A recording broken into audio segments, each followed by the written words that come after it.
Narrative inquiry is very important, and the reason we have this module is because we think that gathering evidence often uses research methods, and narrative inquiry is a method of gathering evidence or doing research that is very, very consistent with the goals and value base of community learning and development, because gathering evidence using narrative inquiry involves asking people to tell stories. You're not asking them to conceptualise or follow a series of questions or tick boxes. You're asking them to tell the story of their life.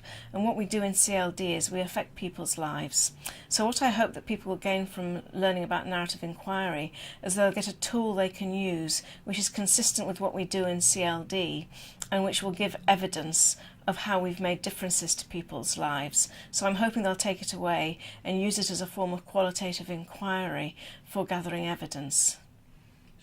Narrative inquiry evidence can be challenged in the same way that statistics and quantitative evidence can be challenged, and all forms of qualitative evidence can be challenged, because I see that evidence is not either evidence or not evidence. It's on a continuum, and so it's either strong or robust or it's weak, and you need to locate it somewhere on a continuum.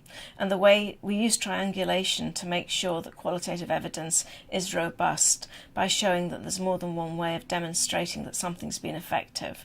But all forms of research are open to challenge, as they should be, and I think it's important just to make sure that we do everything we can to ensure the authenticity of what we're doing and the validity of what we're doing. And by validity I mean that we're measuring actually what we say we're measuring, and we're describing exactly what we say we're describing when we bring forward evidence. Ethics is really important because ethics is about respecting the human dignity of the individuals you're working with, and I've seen many examples where I've been surprised that people don't seem to have been consulted about you being used in evidence. So there's a number of different dimensions of ethics that need to be covered to make sure that we're not infringing the rights of our participants, because I consider that what people give us in terms of evidence is a gift. They're making themselves available to us, so we need to respect that and make sure that people are always comfortable with telling us what they do tell us, so that we're not exploiting them or setting them at some form of disadvantage for later on in life. Stories are how the workers often, as it were, relate their work. That if you ask somebody about a workshop, they won't say, "Oh, it's brilliant, 80% of them now," and they will come back and So the stories I always get from workshops is, "Oh, there was this boy who and he used to be like this, and now." So actually, they tell them, and capturing that is a brilliant is a brilliant way of both engaging the workers in the evidencing, but also capturing that experience. And if they can be matched to targets.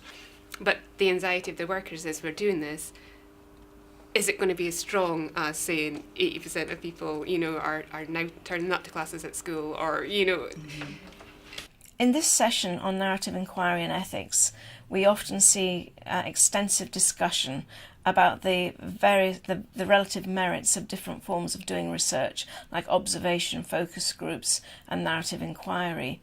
And people generally see narrative inquiry as being very accessible for them and sort of thing that they would be talking about with their participants anyway. So it's considered to be a very attractive, by the participants we've had through the programme so far, it's been considered to be a very attractive method of gathering evidence.